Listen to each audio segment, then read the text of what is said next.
Hi friends, welcome to my channel. நம்ம சேனலில் இப்போ என்ன பார்க்க போகிறோன்னா பாவக்காய் தொக்கு செய்கிறது எப்படின்னு பார்க்கலாம். நான் பாவக்காவை நல்லா வாஷ் பண்ணி மஞ்சள் தூள் உப்பு போட்டு ஆஃப் அன் ஹவருக்கு முன்னாடியே ஊற வச்சுருக்கேன். ஏன்னா அந்த மாதிரி ஊற வச்சா கொஞ்சம் கசப்பு தன்மை இருக்காது, அதனால் நான் ஊற வச்சுருக்கேன். அதுக்கப்புறம் நம்ம இதை நல்லா வாஷ் பண்ணிவிட்டு ஃப்ரை பண்ணி எடுத்துக்கலாம். அதுக்கு தேவையான வெங்காயம், தக்காளி, கருவேப்பிலை, பூண்டு, மீதி இன்க்ரீடியன்ஸு நான் தாளிக்கும் போது காட்டுறேன். இப்போது நான் கேஸ் ஆன் பண்ணி கடாயை வச்சுருக்கேன். கடாயில் ஆயில் ஊற்றி வச்சுருக்கேன். நம்ம இந்த பாவக்காவை லைட்டாக ஃப்ரை பண்ணி எடுத்துக்கலாம்.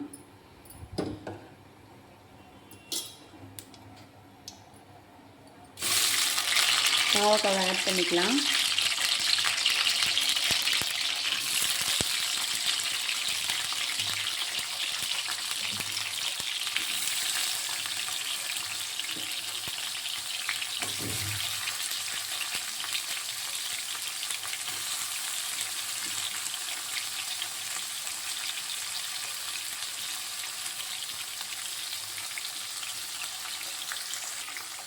பாவக்காய் நல்லா எண்ணெயில் வதங்கி வரணும்.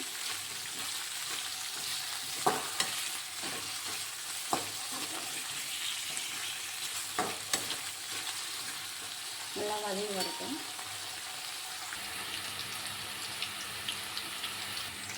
இப்போ பார்த்தீங்கன்னா தெரியும், நல்லா பாவக்காய் எண்ணெயிலே சுருண்டி வந்துடுச்சு.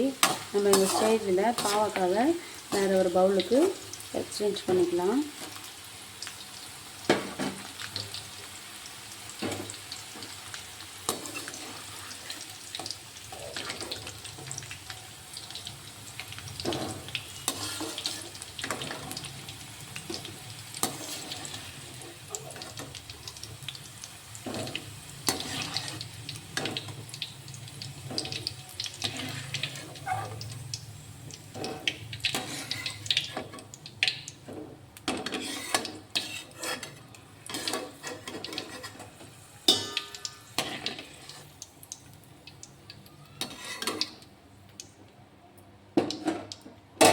கொஞ்சமாக கடுகு ஆட் பண்ணிக்கலாம். கொஞ்சமாக சீரகம் நல்லா பொரியட்டும்.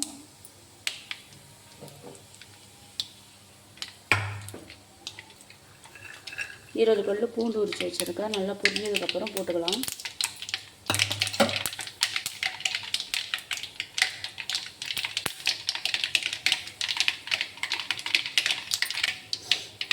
கடுகும் சீரகமும் நல்லா பொரிஞ்சிடுச்சு. நம்ம இந்த ஸ்டேஜில் பூண்டு ஆட் பண்ணிக்கலாம்.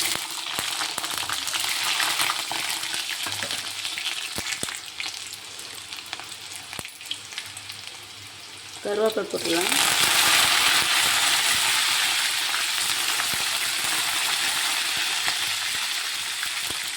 வெங்காயம் ஆட் பண்ணிக்கலாம்.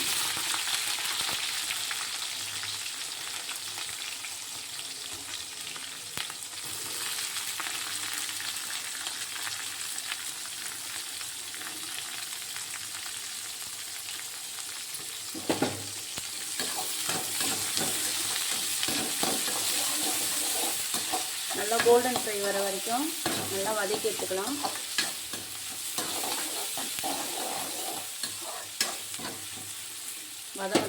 வதங்கிறதுக்காக லைட்டாக நம்ம சால்ட் ஆட் பண்ணிக்கலாம். வெங்காயம் வதங்கிறதுக்காக லைட்டாக சால்ட் ஆட் பண்ணிக்கலாம். நம்ம அப்புறம் தொக்கு மாதிரி வைக்கும்போது கொஞ்சம் லைட்டாக சால்ட் ஆட் பண்ணிக்கலாம். குழம்பு இல்லை, லைட்டாக கிரேவி மாதிரி. இப்போ நல்லா லைட்டாக ஃப்ரை ஆகிடுச்சு. இந்த ஸ்டேஜில் நம்ம தக்காளி ஆட் பண்ணிக்கலாம்.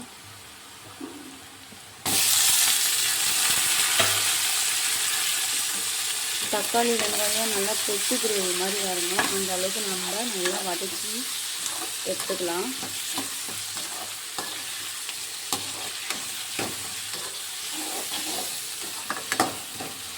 நல்லா வதங்கி வரட்டும்.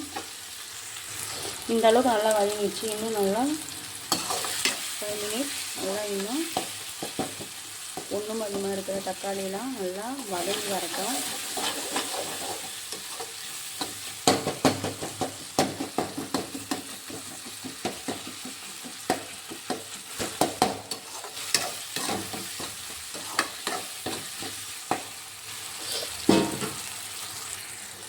நல்லா வதங்கிடுச்சு. நம்ம ஃப்ரை பண்ணி எடுத்து வச்ச பாவக்காவை ஆட் பண்ணிக்கலாம்.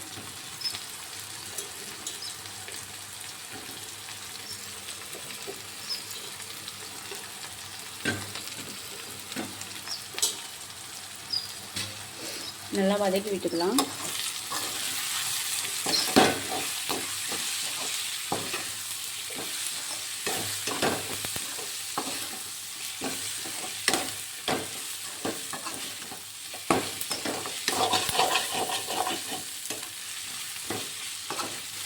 நல்லா வதங்கணும். நம்ம லைட்டாக மஞ்சள் தூள் ஆட் பண்ணிக்கலாம்.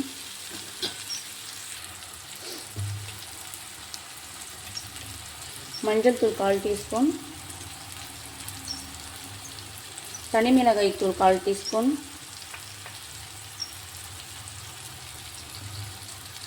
பெருங்காயத்தூள்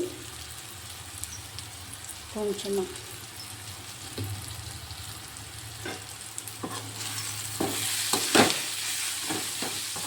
நல்லா வதங்கட்டும் மசாலாவோட. நம்ம கொஞ்சமாக நெல்லிக்காய் சைஸு புளி எடுத்து கரைச்சி வச்சுருக்கோம், கொஞ்சமாக ஊற்றிக்கலாம்.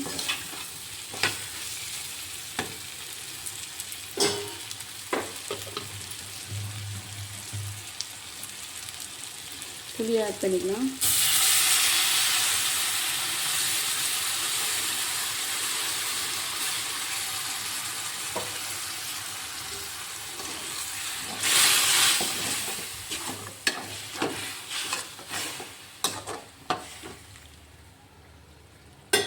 நல்லா வதங்கணும். கொஞ்சமாக நம்ம தண்ணி ஆட் பண்ணிக்கலாம். ஏற்கனவே புளி ஊற்றிருக்கோம். நம்ம எனக்கு தொக்கு மாதிரி வேணும், அதனால் தொக்கு கிரேவி மாதிரி செஞ்சு எடுத்துக்கலாம். இந்த ஸ்டேஜில் நம்ம மிளகாய்த்தூள் சால்ட் ஆட் பண்ணிக்கலாம்.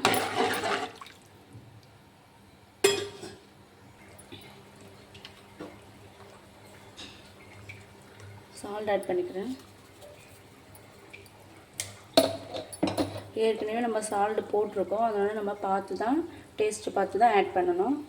1 டீஸ்பூன் மிளகாய்த்தூள், குழம்பு மிளகாய்த்தூள்,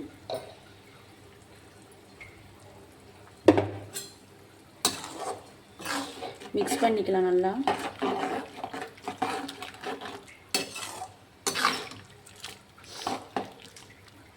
நல்லா கொதிச்சு வரட்டும். காயெலாம் நல்லா ஏற்கனவே எண்ணெயில் நல்லா வதங்கிடுச்சு. இருந்தாலும் இந்த மசாலா கூடலாம் காய் அந்த உப்பு காரம் புளிப்பு எல்லாமே ஏறினா தான் டேஸ்ட் ரொம்ப நல்லாயிருக்கும். நல்லா கொதிச்சுட்டு இருக்கு.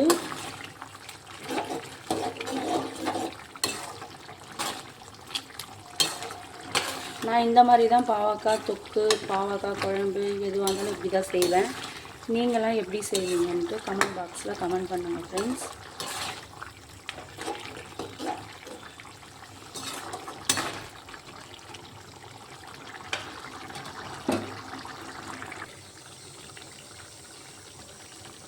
அவ்வளோதான் ஃப்ரெண்ட்ஸ், நல்லா கிரேவி பதத்துக்கு வந்துடுச்சு. இந்த அளவுக்கு எனக்கு போதும். இன்னும் நீங்கள் நல்லா சுண்டி வரணுன்னா நம்ம இன்னும் கொஞ்சம் நல்லா சுண்டி வர வச்சுக்கலாம். நான் எனக்கு இது போதுமானது. அவ்வளோதான் ஃப்ரெண்ட்ஸ், ஃபைனலாக பாவக்காய் தொக்கு ரெடி ஆகிடுச்சு. பிடிச்சிருந்தால் லைக் பண்ணுங்கள், ஷேர் பண்ணுங்கள், கமெண்ட் பண்ணுங்கள், மறக்காமல் சப்ஸ்கிரைப் பண்ணுங்கள். Bye friends.